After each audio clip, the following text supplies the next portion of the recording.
Shalom Saints, welcome back to another episode of The Upper Room, where we loose and bind scripture, we share testimonies, and we get into what it is to be on a walk with Yeshua Messiah in a modern day context, and to build, to encourage, and to edify those that care to listen. So thank you if you've joined us once again.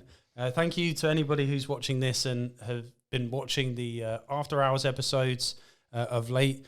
Enough of me gassing on.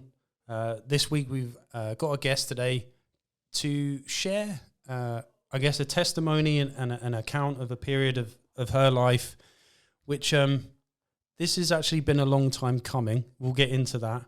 But first, let me introduce my guest. Anna, Shalom, how are you? I'm good, thank you. How are you doing? I'm really well. Really glad to finally be here. Yeah. We had your dad on not so long ago, didn't we? I know. It's just flown by. You know, it was like at least a couple of months ago that he was on the podcast sharing his testimony. And it's my turn to do it. It's your turn.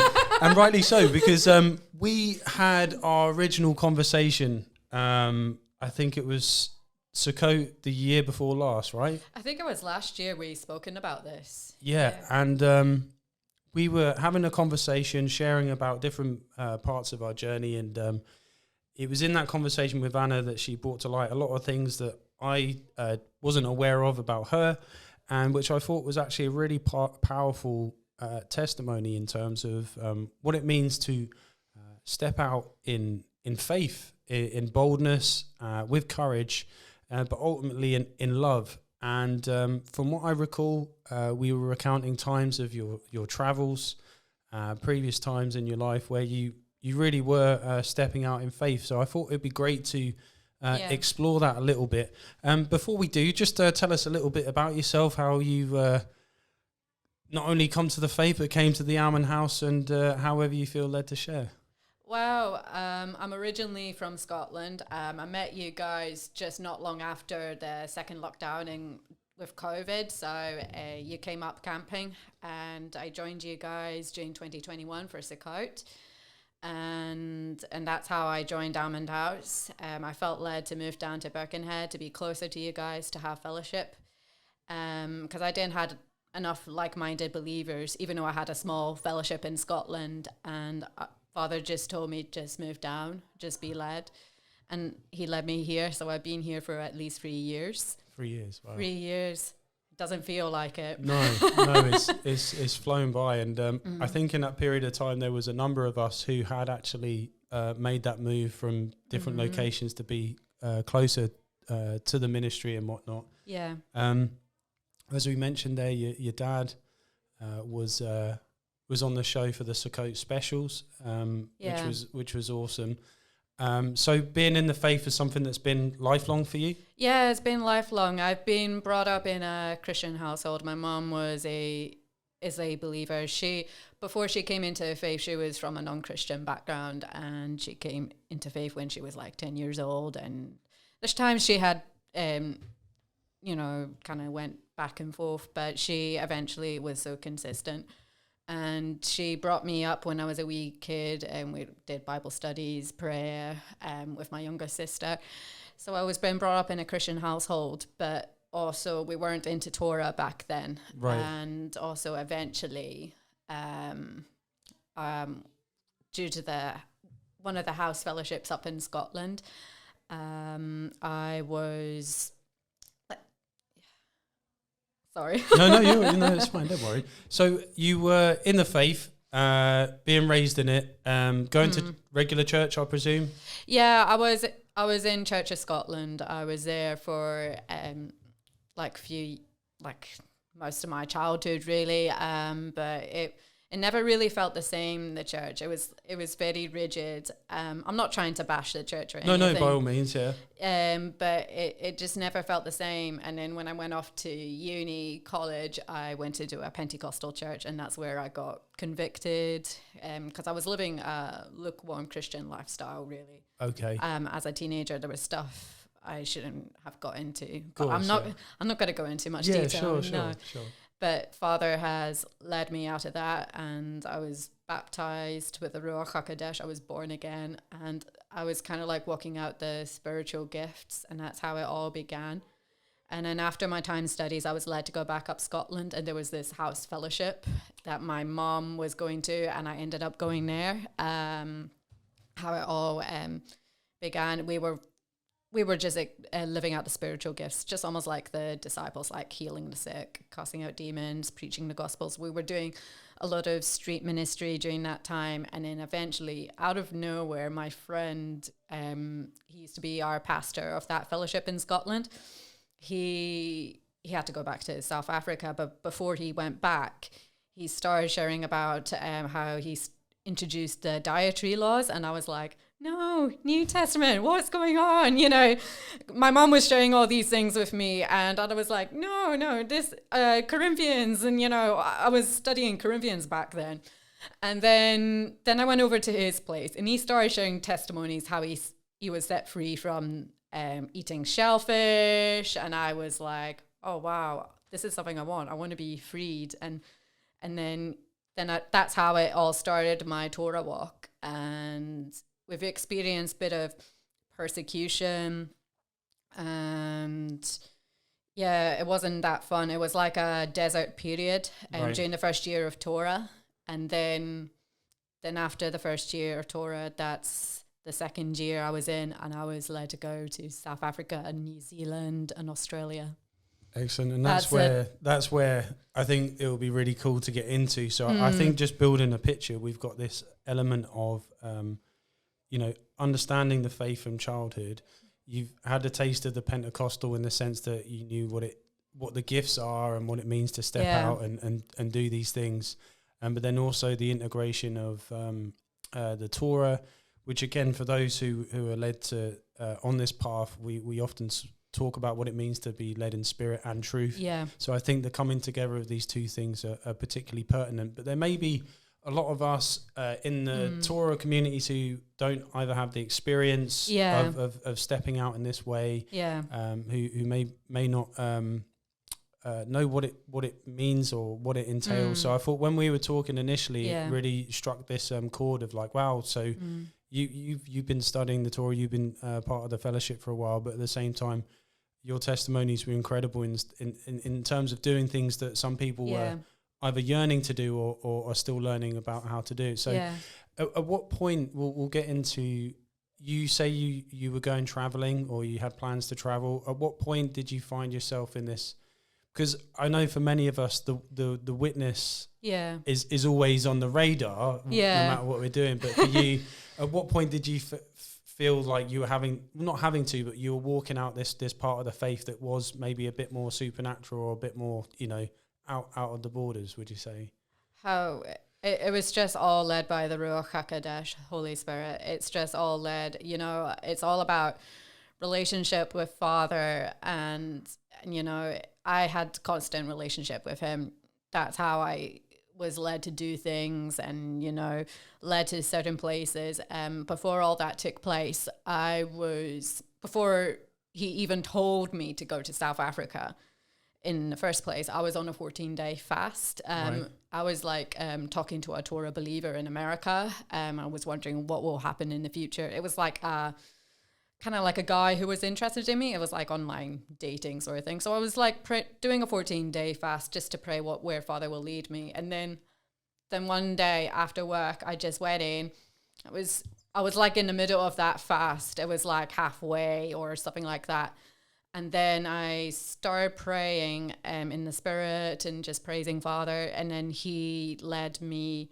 Then I heard this audible voice say, "Get out of Scotland by September 2018." And I was like, what? Wow. You know, and I had no idea. It was like, I didn't see that coming. So I had to, luckily, I had a fellowship that was really supportive and helpful. And there was a Wednesday night meeting, so I decided to go to them and then just say to them, look, I've heard this about leaving Scotland by 2018. Can you please tell me, pray for me or something like that? And then they were praying for me, and they were giving me prophetic words, like confirmations that it was time for me to go. Right. And it was nothing like I have encountered before. And then my friend, Tam, you met her at Sukkot. Right, yeah. She got a word, South Africa. Before all that took place, I was asking God, Father, where do you want me to do? What's the next step? And he told me South Africa. And it never really sunk into my mind or anything. It was way before I'd done the fast, and she got South Africa. So we prayed more, and I think eventually she contacted Mike and Bronwyn, or I can't remember how. They said, Mike is our pastor, used to be our pastor of that fellowship in Scotland, who moved to South Africa. He's a Torah keeper, and he said, come over to South Africa. And that door was swung open, and Father just started intervening. I tried to save up for it, and I was not getting anywhere with the money and finances. And Father started providing for me out of nowhere. Like I received my granny's inheritance money. I had a tax refund and also extra money, like holidays from work.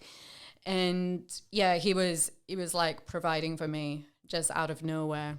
I really appreciate that, Anna, because there's it may be an area where I probably struggle myself, and I know others do, in terms of like hearing God's voice in terms of next steps and things to do. And I think you mentioned there prayer, fasting, receiving words and confirmations, which I think in terms of like a biblical ordinance, like that's really good stuff. And I think some of us may struggle with that in terms of either having the patience or even just having that strong will to, go ahead and crack on with what our heart's desire is or what we think's best.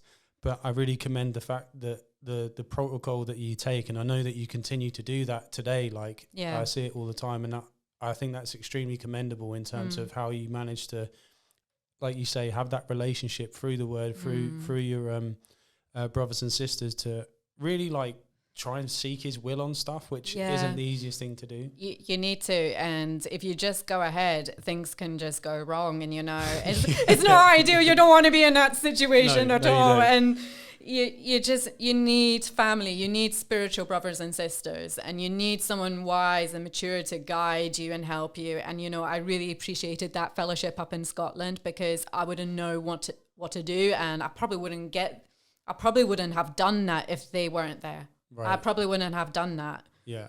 But it's like a blessing in disguise. But after I received the word to go to South Africa, a thought came to my mind during that time, way before I went there. And I was like asking God, where do you want me to go after South Africa? And he told me New Zealand and Australia. I was just led to ask him that. And then I contacted Mike in South Africa that I was going to fellowship with and also do ministry. He told me he has contacts both in Australia and New Zealand. There you go. This is how the Father works. Wow. He just no matter what conversations you get into or whatever you sign up for, he just always leads you in the right way where you're meant to go, and doors will start opening, flying open. Love that. And again, it's healthy to know that. I know, because a lot of people will say, I know the Lord and the Spirit has led me to do this, but really, truly, is that the case? So when you have those open doors and the Father's in it, it's like, it's reassuring and comforting, particularly when you're stepping out into new territory, right? Yeah, absolutely, because this sort of thing is not for the faint-hearted. You need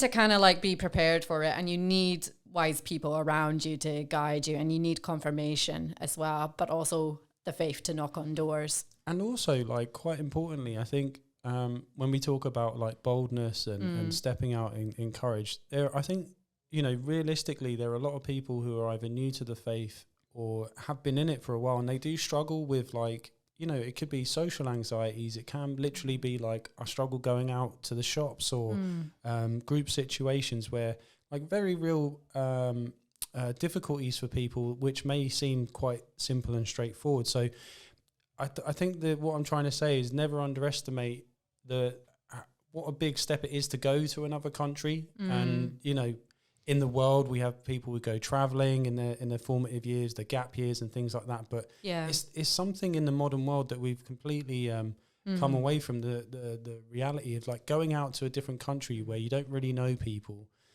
is a really tough thing to do. But when the Spirit's with you and you're with brothers and sisters, like it's the same Spirit wherever you go, right? Yeah, no matter where you go, the Ruach HaKodesh is with you. The Holy Spirit will always be with you no matter what. It is like a leap of faith. And, it was really daunting for me to go to South Africa, New Zealand and Australia because it was my first time going out of Europe.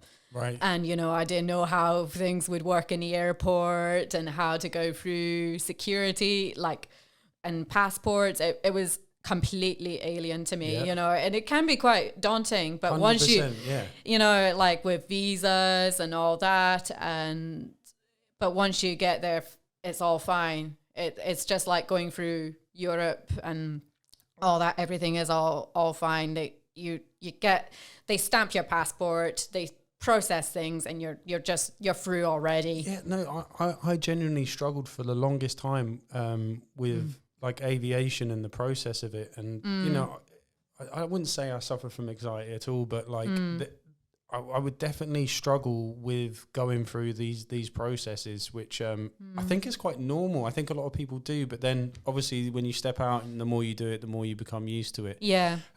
So with that being said, talk to me about when you first got out to South Africa and meeting the old pastor, and how did that look for you? Wow, I was flying from Edinburgh, so I had a stopover before I got to South Africa, I had a stopover in Qatar. And Qatar is like an Islamic country and all that, and so it was my first time landing there, but I was mostly in the airport. And I saw a lady there with a limp in her leg, and I was going to approach her despite all the restrictions and all that, and I had no issues. I asked her, do you want any prayer for healing or things like that? She said no, but I decided sometimes you have to step out in faith because Father's with you, and we're promised persecution. We're promised Father told us to go out despite all what goes on. So it's like I had to do that. Normally I wouldn't do that in the airport, but it was just one of those things. And when I went over to South Africa, arrived there, I was in my friend's place because I had to stop over in Johannesburg. It wasn't safe to be on your own or anything like that. Yeah, I've heard of Joburg. Joburg, it's very rough there. And it was nice meeting up with him. They weren't Torah believers, but they're Christians. And, I had the opportunity to share about Torah, about, Christmas being pagan. And they were his wife was quite shocked about it, and he already knew about it, but I had a good conversation with them and just be the light, just keep it simple. And then the next day I just flew out to another airport in South Africa, which is in the Eastern Cape. And then my friend's mother and father picked me up and took me to Mike and his wife Bronwyn, and that's where I fellowshipped with them. And during that time, it was kind of like a humbling experience for me. It was like nothing. It was in the middle of nowhere in South Africa, beautiful landscape.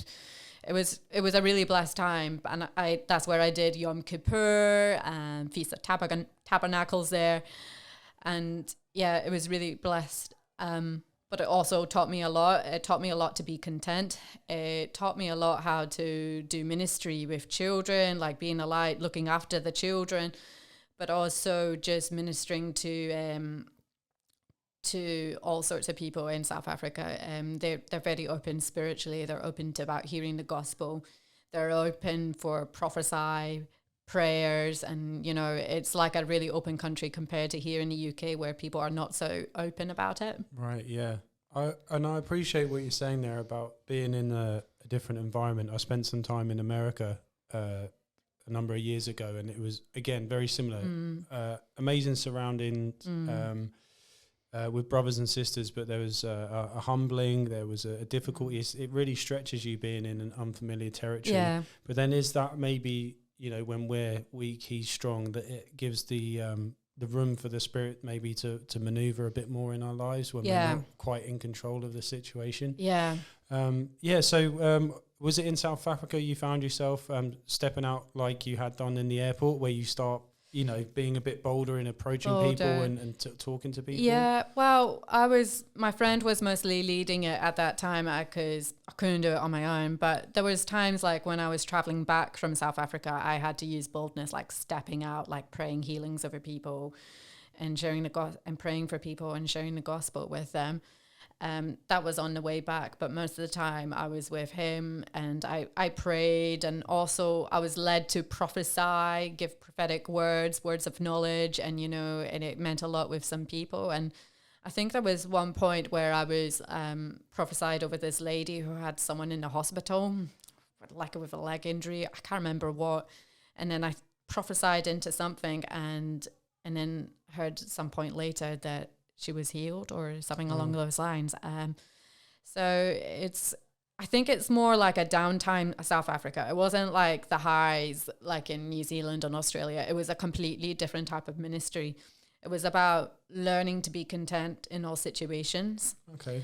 And it was just like a humbling experience. I remember we had to move house. We went to our rundown house. It was a complete culture shock for me. It was owned by a poor person, unfortunately, who couldn't afford bills, and was, it was like an eye opener. And when I got there was like dead cockroaches behind the pictures. Wow.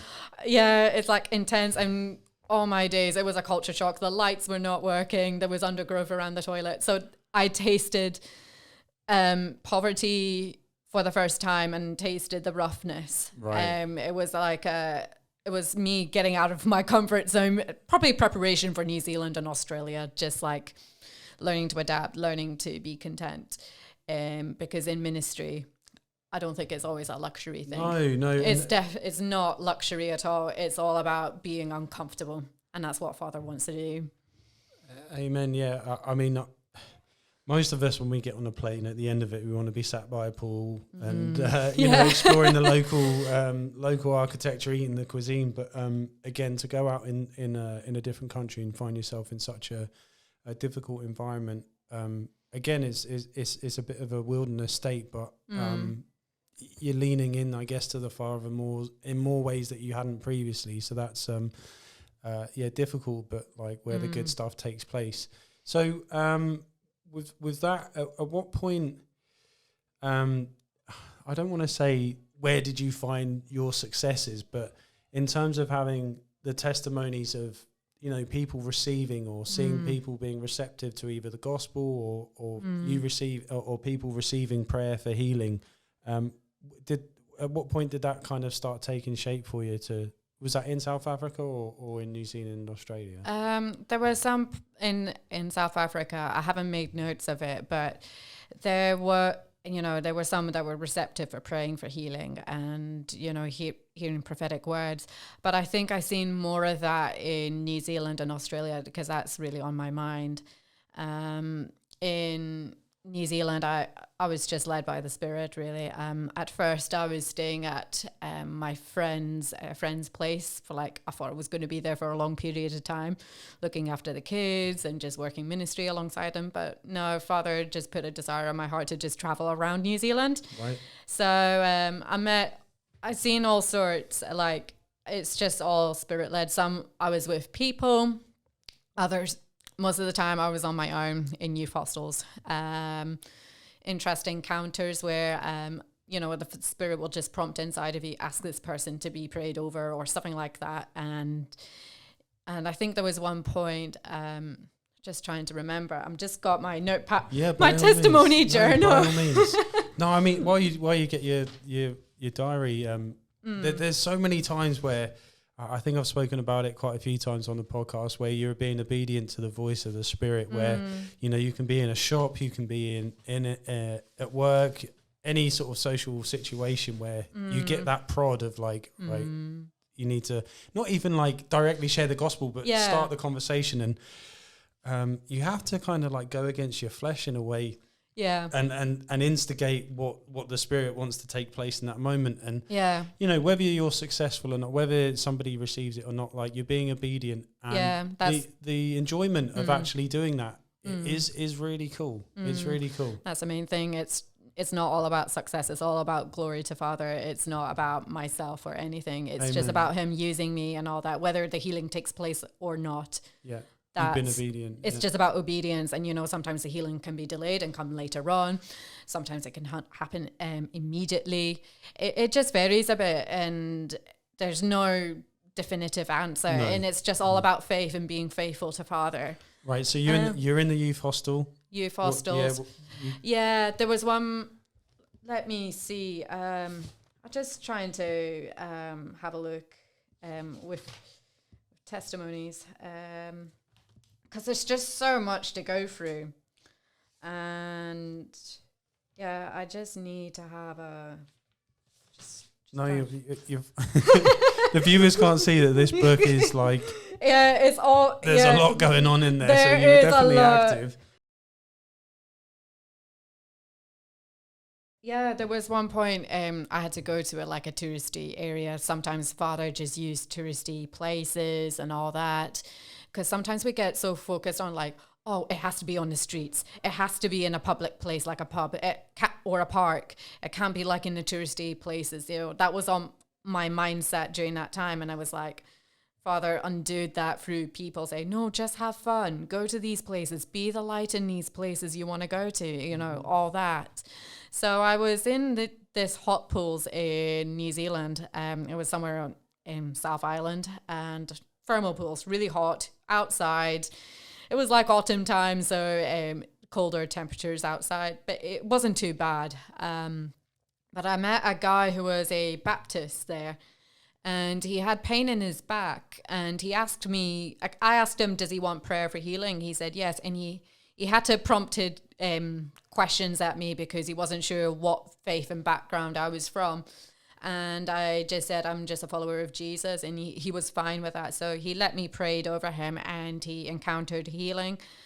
So it's all glory to Yeshua. And so I just pray. I shared the gospel a little bit, and also with the Torah with him. So it was kind of like a sowing seed moment. So that was like one of the successes, like in a place where you don't even expect. Right. It's not just out on the street. It's just like people tend to be more relaxed in these sort of places, and that's what I learned. That's cool, because often we could pray in the morning, Father, what's your will for me to be done this day, and then it's up to us to be sensitive to the prompting. And sometimes when we're busy or we're focused on things that are, not even bad, that we're just living our lives that we can get swept up in. Sometimes we do miss these opportunities, these quiet moments to be like, actually, can I prompt a conversation about the gospel? Can I see if this person's got an ailment and step out? Because it is really, it's uncomfortable, isn't it? Yeah, it is. It can be quite uncomfortable, but once you get into it, you'll get used to it. You know, right. You'll get used to it eventually, and it is like a daunting thing speaking to a stranger that you don't know, but the Spirit is with you no matter what. Yeah. So how did that look for you on your trip? Is that something that increased the more that you were out there? Was it like you could feel your spiritual muscles flexing a bit? Yeah, and you're like, right, okay, it definitely was flexing my spiritual muscles. Yeah. After I was in that place where the springs were, I went back to Christchurch, and there were homeless people there. I think they were South Pacific people. They were just homeless, and I was just chatting to them and helping them. And they, one of them had a sore finger, and I asked her if I could pray over her, and she said yes. She was Roman Catholic at that time, and so I prayed over her, and she was like, "Whoa, what's that?" And I said, "It's Jesus that healed you." And she was like blown away, and I was just like showing her about baptism and also about the faith, just briefly. And that was kind of like it. Sometimes you can't have long conversations, but you can always sow a seed at the time. But there were times where someone was really interested, words of knowledge was working through me.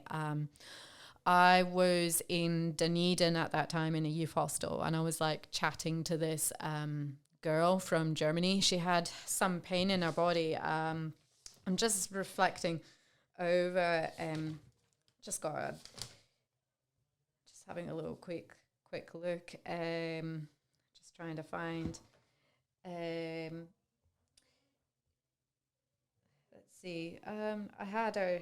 Yeah, she had this something pain in her body, and I prayed healing over her, and she was, she didn't expect that at all. And I managed to share the gospel with her, and she was really open. She was asking me questions about faith. I told her the truth about Torah, and also about, like how I knew she had pain, because it was Yeshua, Jesus, that led me to her.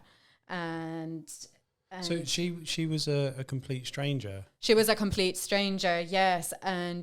But she had a grandma that was kind of like in the faith, and she was just trying to make connections up there. And yeah, it's just like all God given. And I gave her my email address, any resources that she can look into, but it was just like a sowing seed moment. I don't know if you can remember, but when you, in that instance, when you instigated the conversation, were you just chatting normally, or did you go in straight away saying, Jesus is your, like, how did that look? Were you just chatting and then it kind of escalated? I just chatted, I just let the Spirit run through. But how it all came about, she was mentioning she was not feeling well, she was in pain, and I always tend to ask her, would you like me to pray? I always ask people, would you like any prayer for healing or blessing? And right. And that's how it all began. I just prayed just a simple prayer like, pain, go in the name of Jesus. And that's kind of like it. And she was like so blown away, because she didn't expect me to know. And she said, how did you know? And it's just Jesus. I always bring her back to Jesus. It's not me, right. But yeah, she was really open at that time and really keen.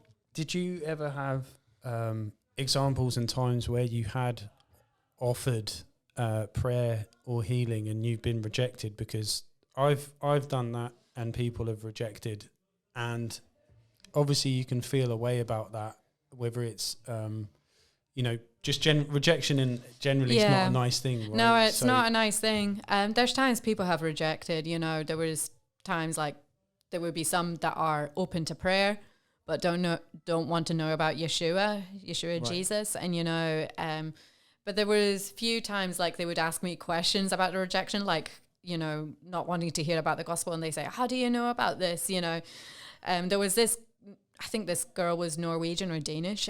She had pain in her back, so I prayed healing over her, and then the conversation led to like, would you like to know about Jesus? And she said no, but she ended up asking me questions like, how did you know? And I said, no, it's Jesus that told me. It's not right. Me. It's Jesus.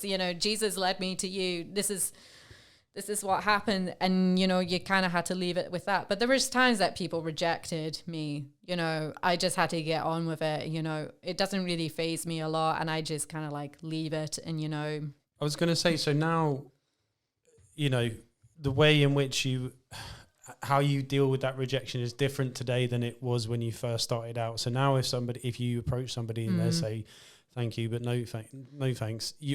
Are you kind of like, just like, that's fine? Like, that's fine. I just leave them in peace. Yeah. It's their choice. I don't tend to force anything or anything like that. I'm a bit more used to that, because I did a lot of street ministry up in Scotland before I went out to New Zealand and Australia, and I met all sorts, some rejected, and you just got to keep going and persevere through, because rejection is part of living the Great Commission out. We're promised to get rejected. Amen. So it's just about perseverance and just trusting in Father that there will be more persons of peace out there. Yeah. There was one point in New Zealand, I was Father led me to this place called Franz Joseph. It's a national park glacier in New Zealand. And, I was led to go there. there was one point I was walking around this lake in the morning, and I tried to reach out to people, but people rejected me, and I was like not getting anywhere. And I was like, Lord, will you lead me to some persons of peace? And, and I ended up he'd led me to a few people who were open to prayer, hearing the gospel. And, it's just about his timing and all that. You may not get it immediately. It's just him all over, and he will lead you to the right people who are thirsty for the truth. That's awesome. So at this point, you mentioned about being in New Zealand, Australia. You mentioned in South Africa, you had people around you, brothers and sisters. A lot of the time when you're going around and witnessing and stepping out in this way, were you on your own for a lot of the time? Most of the time I was on my own, but then there were some people I was with, some Christians, where I did a few evangelism and praying for people, just walking out how Yeshua and his disciples were walking out, like just praying healing for people. Yeah. And also I was like training people how to pray healing, preach the gospel, just kind of like led it. There were some who were fairly new I was led to do. That happened mostly in New Zealand, but also in Australia I was mostly on my own. But I have, outside of ministry times, I have fellowshiped with other believers, mostly Torah believers, just like meeting up with them in Shabbat and sharing testimonies and fellowshipping with them. And also some of them were not familiar with the spiritual gifts. Some were quite receptive, were open, and others weren't. But it varies a bit, but God is with me, and I wasn't in a dangerous country or anything.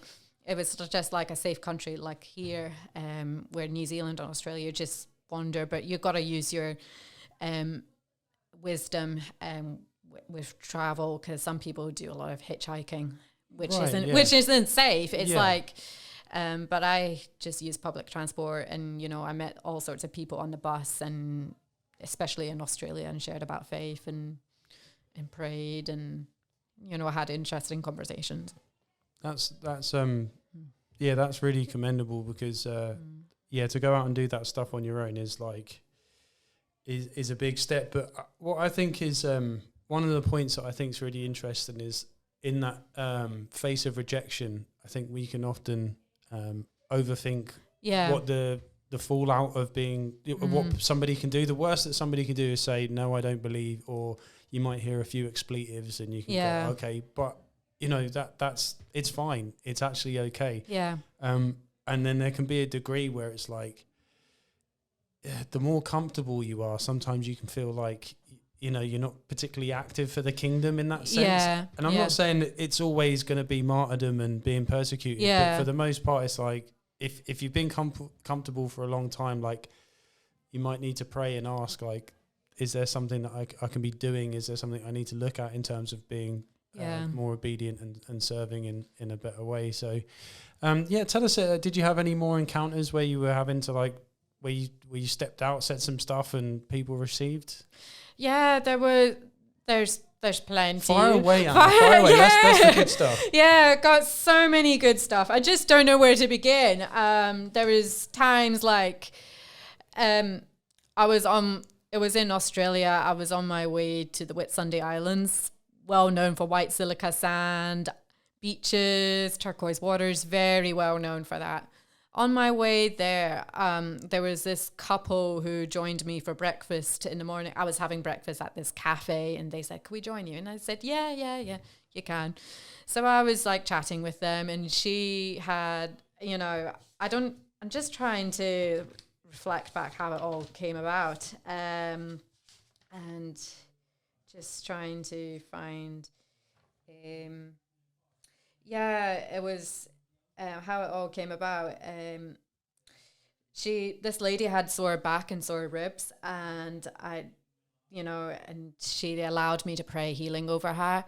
And, we had discussions about how the church compromises faith and all that. They were a little bit put off by that. And I just told her, that I came from a house fellowship, and, you know, we're not all about that. We're all about living out how the Bible lives. And, you know, they were really interested. They kind of like the sound of that. So sorry to interrupt. So you're having breakfast somewhere, right? Yeah. And then somebody comes and sits with you, Yeah. and they say, "Can we join you?" And you're like, "Yeah, that's fine." And then within that conversation, you're praying healing for them. Now, I'm not ashamed to admit, like, if I'm in a restaurant or a public place and somebody comes to sit with me, it's like sometimes you can have that, like, "Oh, what you do?" Like, I want my space, or But when you're on it and you're in the spirit, it's like, no, it's game on. Let's go. So how did that conversation like go from like, "Oh, please take a seat," to like? I think I really can't remember, but it's just like general conversation, and you know, just them just coming over and just having because they knew I wasn't from their country, and, you know, had good conversation, just being friendly and all that. And and she had sore back, and I just asked her, "Do you want prayer?" And she was open, and it was just it's just telling her that it's Jesus, you know, the truth about the systems, and, you know, because some people are so put off by religion, and, you know, may have been wounded, and, you know, I can relate to that because I have been wounded by religion, right? But not all, you know, it's just how the Ruach leads and all that. On a maybe a slightly more emotional question with that, how do you feel when you get to do it? How does it make you feel to be able to share and do these things? I just feel amazing. You know, I just feel light. I feel this sense of joy doing it whenever someone's open and getting into these conversations, because I can see an open heart. Right. Open heart to receiving that seed, receiving that truth. And it's all glory to And, you know, I get excited how Father works and moves in people, works through me, and it's all glory to him. It's not all about me, and I just get excited how he does things, and, you know, I take joy out of it. That's amazing. I remember I watched a thing, I think it was with Paul Washer. I've probably mentioned on it before. It's like he's talking about evangelism, and I think it's applicable to what we're talking about, where he says that, you know, one of the most vital parts of evangelizing in any way is like having a genuine love for people. Like you need to love people. Because quite often when we go into those situations with an agenda or a pre-planned idea of like, right, I'm going to witness the gospel, and I'm going to I'm going to lay hands, and like we immediately can come across as quite odd, or like people get a bit, you know, standoffish. Yeah. But if you just love people and you just want to have conversations, and within that conversation, you know, chances are it's going to lead to something about, you know, your faith or their faith, or, you know, why are you here? Like, my question is, like, do you love people, and do you find just being ready to talk to people helps you to have these encounters? Yeah, I love talking to people. I love taking interest in what they say.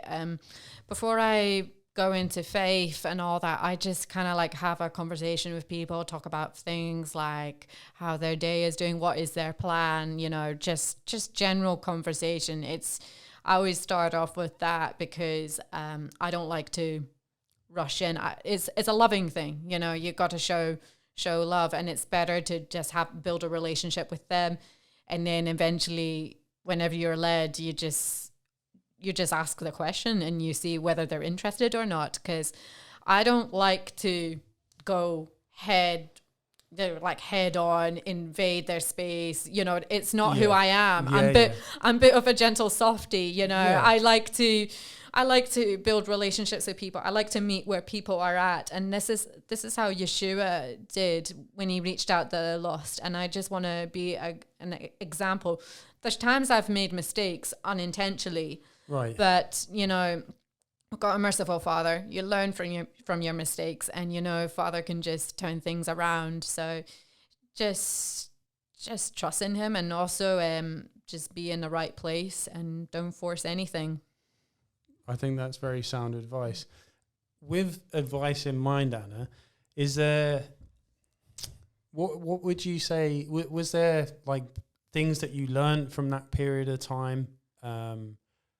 Would there be any advice or any guidance that you give to people who are looking to step out more in this way? I know we just touched on a couple there, but if there's, something that you would suggest or say to those that are thinking about, I wouldn't mind stepping out and doing this. How can I, what would you say to them?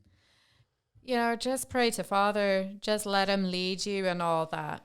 And don't do it in your own strength. Don't force anything. Just let him guide you. And when you step out, if the person's not interested, don't force it on them. Give them time, leave them. You will find a person of peace. It will take time, but just persevere through it. And also do it with someone who's stronger in the faith. Do ministry, do 2 by 2. Right. Something along those lines, and you can learn a lot from that. That's all I could say. And also pray and fast and see where Father leads, and he will lead you and guide you on that. And also fasting is really good for developing boldness as well. Okay. How does that help in boldness, do you think? Well, fasting empowers you, Right. It really does. When I was doing my 14-day fast, I was I felt more courage, felt led in the spirit. During my lunch hour at work, I was led to just pray healing over people. And, had one who was healed from anemia, and, she felt some tingling, and, I had a good conversation with her. And, there was this lady I was led to who had no ailments. I asked her if she wanted prayer for healing, and she said, yeah. And, and so the Spirit will prompt you, and you'll feel this courage. You feel there will be no fear and all that once you keep going at it. So fasting does empower you to increase boldness. Yeah, I've just remembered a story. So I love witnessing. I love sharing the faith. I could definitely be more bold with it in that sort of typical evangelical setup, but I'm always ready. I'm always looking for that opportunity. However, healing, praying for people was something that I haven't really got into in my 7 or 8 years of faith. So it's when we're having this conversation, I'm definitely reflecting to myself. However, there was one occasion where I was working for Currys for a period of time, selling televisions, right? And I'd befriended one of the younger members of staff, and we were always having conversations, and I was sharing about the faith, and he was receptive. And one day we were in the toilet, and he was having a nosebleed. He's like, Darren, my nose can't stop bleeding. And I was like, can I pray for you? And he's like, yeah, go for it. So I pray for him, and it stops immediately. And he's like, whoa. And I'm like, whoa. I couldn't believe that it worked as well. And the exhilaration was so cool. And bearing in mind, I'd had the witness with him about the Torah, and it felt right. It was a right time. I still had to have that little bit of okay, I'm at work, I'm in the loo with an employee. Is it okay? But I said it, and it praise God, it was cool. But again, it's that highlighting the exhilaration, the risk and reward when you step out. Yeah, it's a blessing for us to see these things take place, right? Yeah, it is. It's such a blessing. It really changes you so much. You're just not the same person when you step out, and it's just all glory to Him. Yeah, and it's Him that does it. It really just changes everything. So, have you got I guess not any future plans to step out more in this, but how do you see this relating to in your faith, moving forward? Do you think is something you'd like to see more of? Is it something you feel like you could help others to walk in? It's not a done thing for you, I presume, at this point? Yeah, well, actually, I am looking into that, really. I've been praying more into that, just seeing more opportunities. I can't share too much because I honestly don't know what Father wants to do. But there has been things that has cropped up, in my walk, just the direction, something similar along those lines. It's just waiting on His time, and when the right time comes, it will flow. It will come back. Yeah. Well, the main reason why while we're having this conversation, I wanted to put it out is because, I want it to be an encouragement for those who are looking to step out. And irrespective of, backgrounds, skill sets. Obviously some people are called to certain things. Don't get me wrong. I'm not saying we should all just rush in and start doing definitely, this. I agree. For those who are led in this area, I just wanted it to be an encouragement to those that maybe are a bit scared or a bit sort of timid about what it's like to step out. But I think it's awesome how you've done that in such a it is quite an extreme circumstance to go out there and walk out the faith in that way. So any final words for those who might be listening in terms of encouraging them to step out in this? Just trust in Father. He's the one that will guide you. Yeshua will guide you. Just step out. Don't be afraid. And if it doesn't happen, keep going. Persevere. Don't give up. There are other testimonies I can share, really. Please do. When I was on a boat trip to the snorkel trip, it's to Great Barrier Reef in Australia. On the way back, I was chatting to this girl, and she didn't had any pain in her body or anything like that. So she was open for me to pray a blessing over her. So I prayed a blessing over her, just a quick prayer. And then eventually I asked her, does she want to know about Yeshua, Jesus? And she said yes. So I shared the gospel with her, and she was really open about it. Wow. It was like a massive seed planted into her life, and she was really, really happy, really interested, but she had to go back to her boyfriend. But it's all about perseverance. Don't give up. There was another time where I actually led someone to the Lord, really. Oh, wow. I was in Darwin. I was just walking down to the shopping centre, and I saw this Aborigine guy with a crutch. He was limping. I think he had a sore back or something like that. So I was just chatting to him, and I asked him, do you want me to pray for you? And he said yes. So I prayed healing over him, and the pain wasn't leaving. So I asked him, can I pray again? He said, yeah. So I prayed again. Pain went completely. It was all gone. And I asked him, does he want to know about Jesus? And so I shared the gospel. He was asking questions about life and death, and I led him to a prayer of repentance. Wow. And unfortunately, I didn't have pen and paper for bits and bobs, like writing resources, like YouTube and my email. So I tried to rush into the shop, and then he was already gone. So, yeah. No, you did the business by the sound of it. No, that's awesome. And what a feeling, like you say. I think when somebody's actually receptive and you get that invitation to be like, no, I'd like to hear about that. It's like, that's so cool. Yeah. Yeah, it's I didn't see that coming. It's just like day-to-day life and just being led by the Spirit. And, I wanted to share that. So, because it does take time to meet someone who's really want to give their life to Jesus. It really does take time. And all I could say is persevere, just wait. And, you will eventually meet someone who's open. Yeah, because I think it's in the analogy of those in the kingdom who may be harvesters, but there are those who are gardeners, so we don't know where people are at in terms of their readiness to receive the fullness of the gospel. So they might have an inkling or an idea, or there might have been a seed planted at some point in their life, and then I think that's the nature of the witness, is it's not necessarily just preaching the gospel.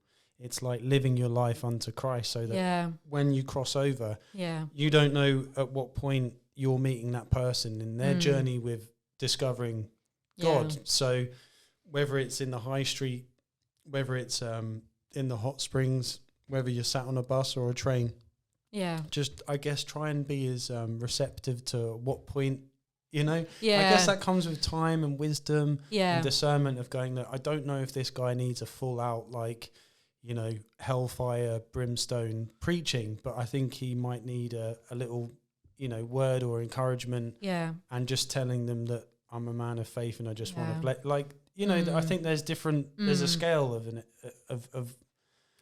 what we're doing. Whereas I don't know about you, Anna, but when I first come to the faith, I wanted to tell everybody the fullness of the gospel. And if they didn't accept it, then it was my fault that they, would be going to hell because I didn't fully witness, So I think it takes a bit of time to kind of know where you're at with each person. Would you say it's fair to say? Yeah, you'll just know when the time's right. You know, you have to discern everything. You can't just jump in, preach hellfire, brimstone. They'll just not receive it, but you have to do it in a loving way. And, you know, I just poured love onto people. And there was one point I met a believer in Dunedin in New Zealand. He was a Maori guy. He had pain in his back, I believe, or in his body. So I prayed healing over him. Nothing was happening, but we ended up having good conversations with him.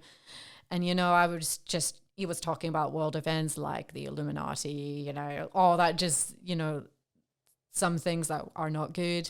Yeah. But he was like open for me to pray healing, and again, and even though nothing happened, and, you know, just chatted with him, just understanding him. And he you know, I asked him, is there anything I can do for you? You know, he's like, can you give me a hug?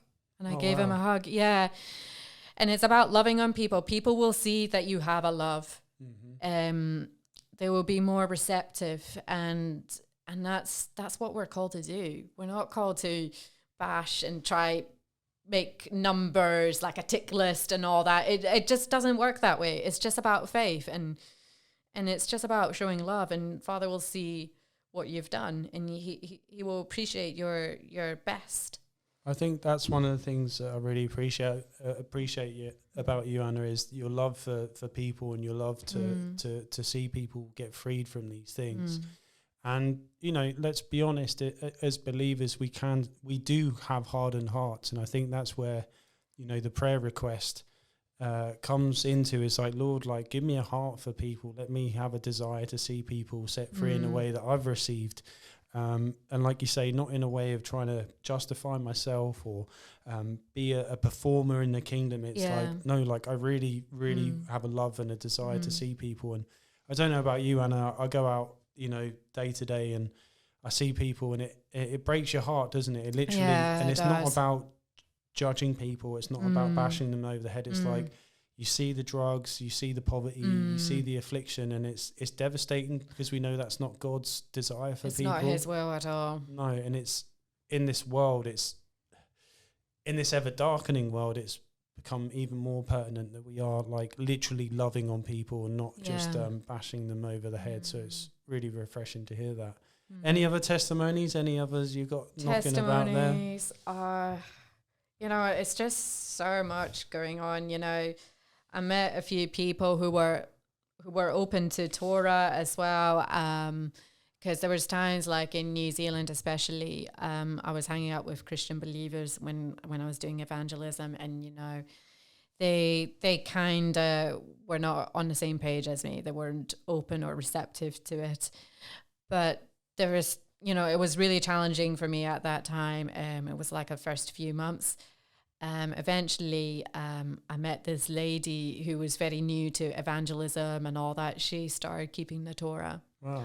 And so I was helping her out. I was so stoked hearing that, and I was like, yay! That's awesome. So I reached out to her, and, you know, she was doing her first Passover, and, you know, I just helped her make unleavened bread just to keep her going and, you know, encourage her. So have you had, like, from the picture I'm building, like, you've had a real spectrum of experiences where it comes to, you know, witnessing to strangers, giving people the gospel, like whether they're unbelievers or atheists. You're praying healing for strangers. You're praying healing for other believers. Yeah. You're also integrating with people, with Christians who aren't in the Torah.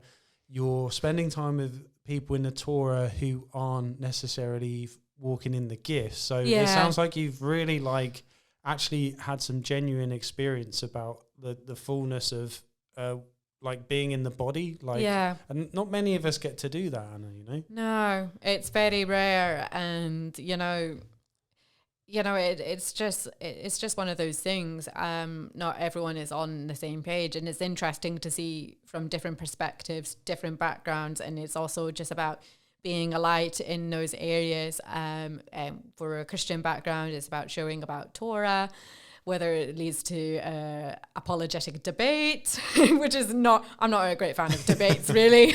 Too much confrontation. So much confrontation, but it was fine. You're sowing a seed end of the day. Yeah. But there's also those who are hungry, who are very interested. There was one in Christchurch I was hanging out with. We were just like exploring and all that. Her mother was into this Hebrew roots sort of thing, like keeping Torah and the commandments. And I was having a coffee with her, and she was like, asking me questions about faith, about Torah. And, I was just sharing my testimonies about it. And she was really receptive to it. She said she will wait to hear from God about it, but which is right. Yeah, which is understandable. I totally agree. And because, it is really daunting for a Christian to come into Torah. I was like that when I first began, so I can totally relate. Of course. Okay, so witnessing and healing and all of that to the side. If I was to go traveling, Anna, in your experience, where would your recommendations be? Because it sounds like you've been to some incredible places. Oh, give us some places that are really like, for any younger viewers out there who've got a couple of quid in the bank and they're looking for stuff to do. Where would you recommend to go? I would say New Zealand and Australia. Right.